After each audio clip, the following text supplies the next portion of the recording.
नमस्कार दोस्तों, इस वीडियो में बायोलॉजी का एक ऐसा क्वेश्चन लेकर के आए हैं जो बोर्ड एग्जाम में आपका 100% 2 से 3 नंबर के लिए पूछा जाता है। और ये प्रश्न है आपका डीएनए और आरएनए में प्रमुख अंतर। तो आज के इस वीडियो में आपको बताएंगे डीएनए क्या होता है, आरएनए क्या होता है, फिर इन दोनों में अंतर आपको कम से कम मैं आपको बताऊंगा 6 से 7 अंतर, जिसमें से आपको 4 अंतर हर हाल में तैयार ही कर लेना है, क्योंकि बोर्ड एग्जाम में आपका 3 से लेकर के 4 अंतर पूछे जाते हैं। ठीक है, यानी कि लगभग आपको 3 तो फिर भी लिखने ही पड़ेंगे। तो चलिए सबसे पहली बात देखो, डीएनए क्या होता है।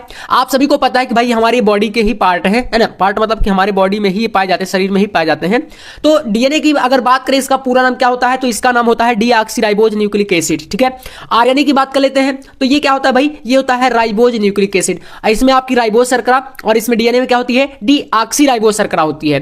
तो अब यहां पर देखो, पहला अंतर तो आप इनके शर्करा पे कर सकते हो। ठीक है ना, कह सकते हो कि भाई डीएनए में डीऑक्सीराइबोज शर्करा और आरएनए में राइबोज शर्करा पाई जाती है। अब बात करते हैं कहां कहां पर ये पाए जाते हैं और आखिरकार ये क्या होते हैं। ठीक है ना, तो इसी में मतलब समझते जाएंगे और बीच बीच में अंतर भी निकलता जाएगा। तो ये क्वेश्चन काफी इजी हो जाएगा आपके लिए तैयार करना। जैसे डीएनए यह प्रायः सभी जीवों में पाया जाता है, जीवधारियों में पाया जाएगा डीएनए। ठीक है, आरएनए की बात करें तो यह कुछ वायरसेस में होता है। ठीक है, यानी विषाणुओं में पाया जाता है। वायरस का मतलब विषाणु। तो डीएनए आपका जीवधारियों यानी कि जीवों में पाया जाता है, आरएनए यानी कि आपका कुछ वायरसेस में पाया जाता है। तो एक अंतर यह है, आप लोग तैयार कर लीजिएगा। दूसरा अंतर देखिए, दूसरा मैंने बताया कि डीएनए में आपकी डीऑक्सीराइबोज शर्करा पाई जाती है। कौन सी शर्करा पाई जाएगी, डीऑक्सीराइबोज शर्करा। और आरएनए में कौन सी शर्करा होगी, तो इसमें राइबोज शर्करा पाई जाती है। तो ये दूसरा अंतर आपको इसमें तैयार कर लेना है, डीएनए और आरएनए में। समझ में आ रहा ना, बिल्कुल इजी हो जाएगा और आप आसानी से तैयार कर पाओगे, बहुत ही आसान है ये। तीसरा देखिए, डीएनए जो होता है ये क्या होता है, मुख्य रूप से केंद्रक में पाया जाता है। ठीक है ना, बॉडी में कोशिका द्रव्य केंद्रक में।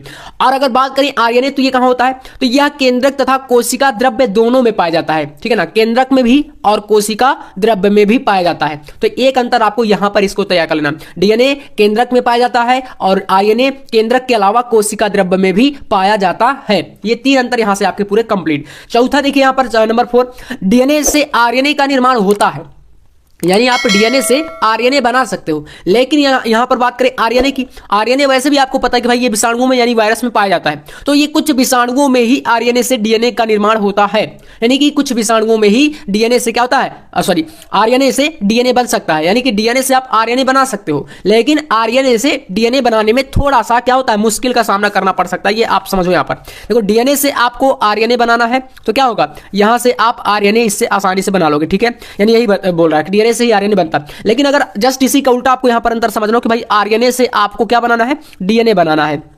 ठीक है, तो क्या होगा, ये कुछ विषाणु यानी कि कुछ ही वायरस में आपका ऐसा जो है होता है, क्योंकि आपको पता है ऑलरेडी आपका वायरस में ही आरएनए पाया जाता है, विषाणु में ही जो है आरएनए पाया जाता है। तो यहां पर कुछ ही पोजीशन पर ऐसा होता है, बाकी नहीं होता। चलिए, यहां से 4 अंतर हुए। 5वां देखिएगा, जो डीएनए होता है यह प्रमुख अनुवांशिक पदार्थ है। क्या होता है भाई, डीएनए प्रमुख अनुवांशिक पदार्थ होता है।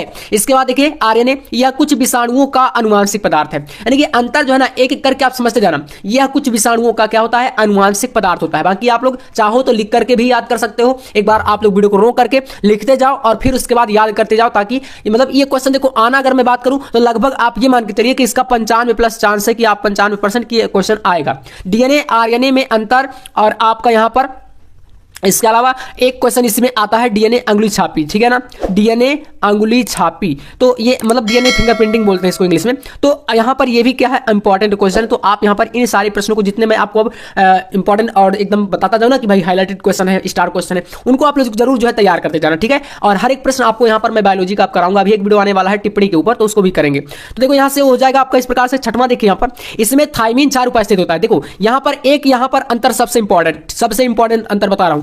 जो डीएनए होता है इसमें थायमीन 4 उपस्थित होता है, और इसमें जो आरएनए होता है इसमें यूरेसिल 4 पाया जाता है। यानी कि वैसे 4 सब होते हैं, लेकिन यूरेसिल केवल आरएनए में पाया जाएगा, है ना। यूरेसिल का समूह इस प्रकार से व्यक्त करते हैं हम लोग, यू से इसको, है ना, इस प्रकार से। और जो थायमीन होता है इसमें टी से।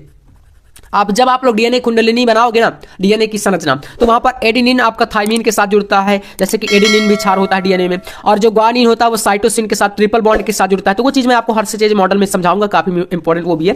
तो इतना आप लोग कर लीजिएगा। 7वां इसमें अंतर हो जाता है, इसकी संरचना द्विकुंडलित होती है। डीएनए की संरचना आपने देखा होगा किस तरीके से बनती है भैया, तो इस तरीके से एक द्विकुंडलित संरचना बनती है, ऐसे करके ऐसे करके ऐसे, और एक कुंडली इधर से होती है ऐसे ऐसे ऐसे, ये द्विकुंडली होती है। लेकिन आरएनए क्या होता है, केवल एक कुंडली इसमें होती है आरएनए में। ठीक है, तो ये आपकी कुछ कुछ 7 से 6 से 7 अंतर है जो कि आपको तैयार कर लेना है बोर्ड एग्जाम के लिए। ये प्रश्न आपका एकदम स्टार है, इसलिए मैंने इसको सिंगल वीडियो में बताया हूं और बिल्कुल तैयार कर लीजिएगा, काफी महत्वपूर्ण है, बोर्ड एग्जाम में 3 से 4 नंबर आपके पक्के कराएगा। तो चलिए मिलते हैं ऐसे इंपॉर्टेंट टॉपिक के लिए, चैनल को सब्सक्राइब करके रखिएगा।